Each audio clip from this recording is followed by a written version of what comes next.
ケージのイメージ写真より簡単なアヒージョを作ります。シーフードとの相性も良いです。剥ぎ取ります。チョコシロップ大量消費におすすめのチョコマフィンに混ぜました。型の汚れは落としやすかったです。ごきげんよう、アスママです。コストコ購入品、アレンジやルーティンを交えてご紹介します。チャンネル登録もお願いします。ソルティッドエッグヨーククッキーズ 600g 入り1758円です。お菓子コーナーの新商品です。原産国は台湾。賞味期限は12月21日です。約10ヶ月です。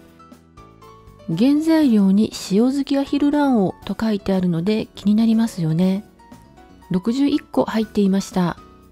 1枚あたりは 28.8 円。重さは 10g。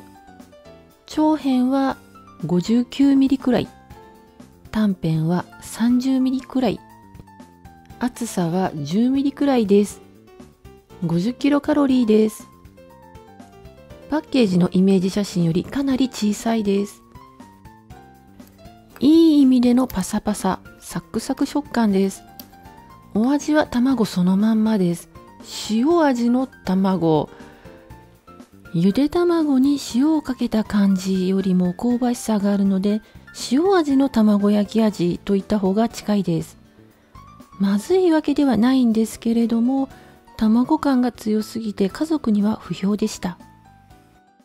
ゴーグッド大津ラテ 200ml が24本、1977円です。末尾77円のお買い得品です。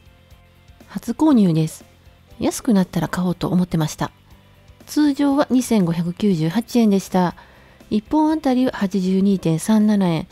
ゴーグッドはコカ・コーラカンパニーのブランドです。製造所はわかりませんが国産。賞味期限は4月27日です。約2ヶ月半です。見た目はコーヒー牛乳ですけれども、もっとさらっとした喉越しで甘さも控えめです。美味しいです。1本あたりは108キロカロリーです。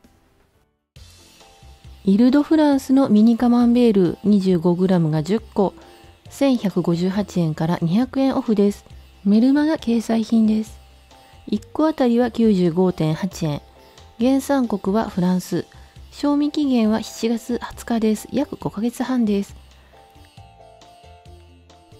簡単なアヒージョを作ります。ミニカマンベールとブロッコリーのアヒージョです。ラップして冷凍しておいたブロッコリーをレンジで2分加熱します。器にブロッコリー、コーンを入れてミニカマンベールを4つに切ってからのせます。フレーバーオリーブオイルをかけます。唐辛子オリーブオイルとガーリックオリーブオイルの両方をかけました。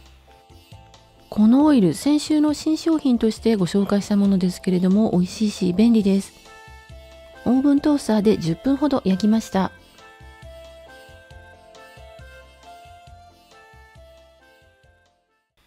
ビッフィトマト&マスカルポーネパスタソース677円です。通常は900円くらいだったかな。末尾77円のお買い得品です。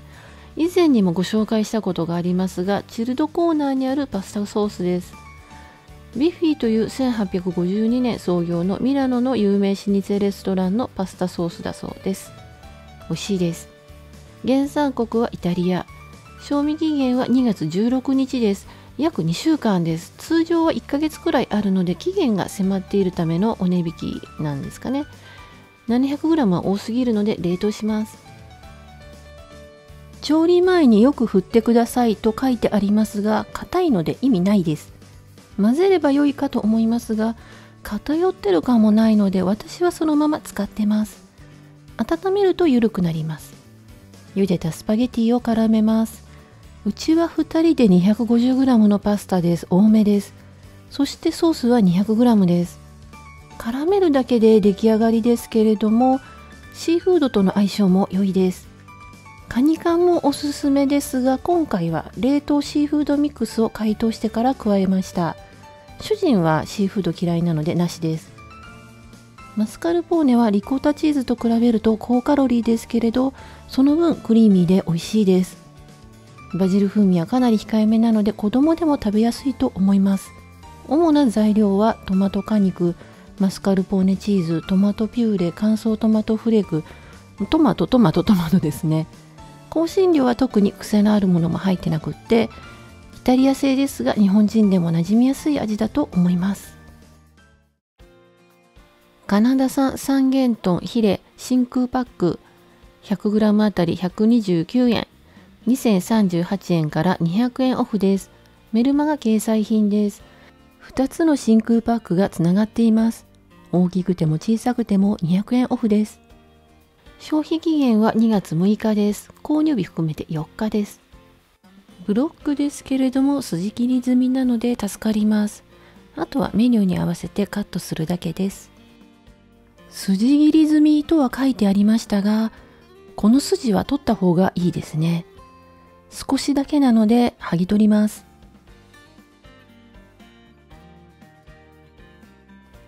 1パックに2本ずつ入っていて4本でした。もう全部をとんかつにしました。15ミリくらいの厚さに切ってから塩コショウで下味をつけます。バッター液、パン粉の順につけて米油で揚げます。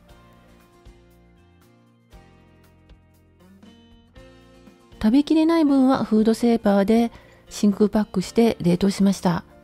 私は揚げてから冷凍する派です。ハーシーチョコレートシロップ 623g が2本998円から200円オフです。メルマが掲載品です。原産国はマレーシア。賞味期限は来年の1月です。約1年です。チョコシロップ大量消費におすすめのレシピ、チョコマフィンです。チョコシロップを 200g 使うので、砂糖、牛乳、ココアの計量もいりません。バターをレンジで溶かしている間に他を進めます。フリーズドライフルーツをジップバッグに入れてから叩いて砕きます。フリーズドライじゃなくてもレーズンなどのドライフルーツ、ナッツなしでも OK です。卵の殻を取ってから溶きます。チョコレートシロップを入れてしっかり混ぜます。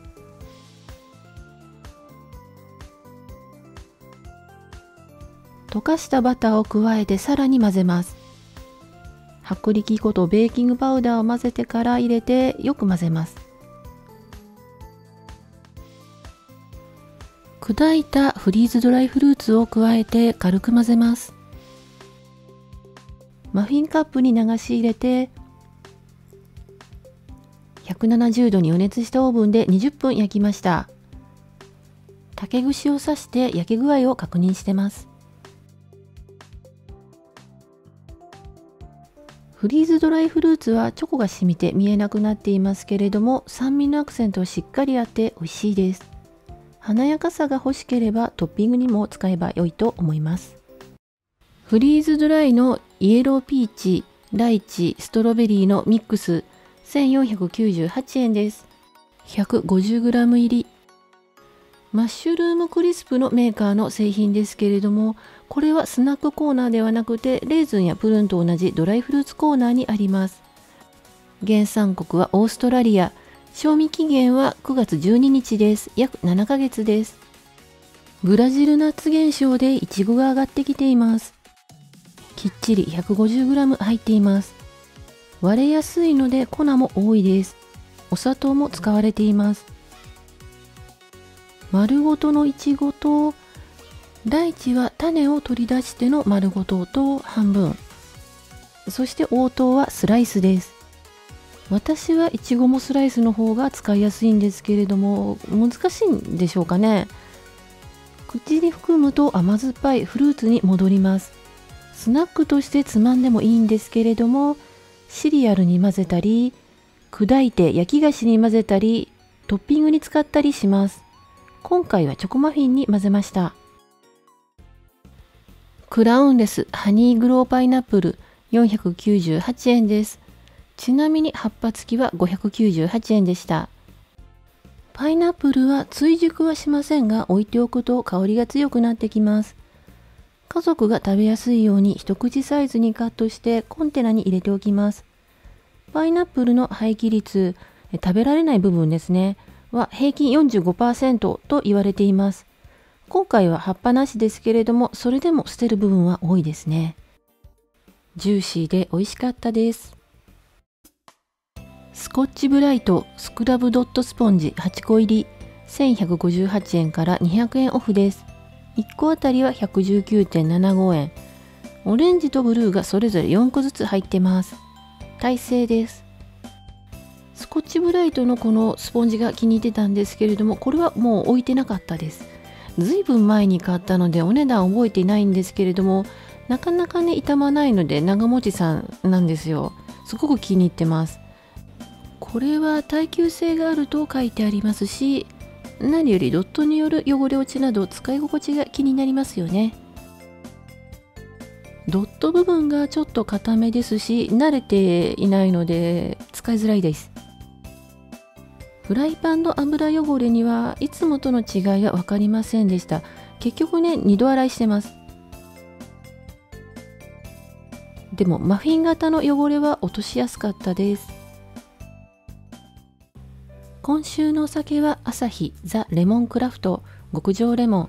キャンペーンでいただいたものでコストコとは関係ありません。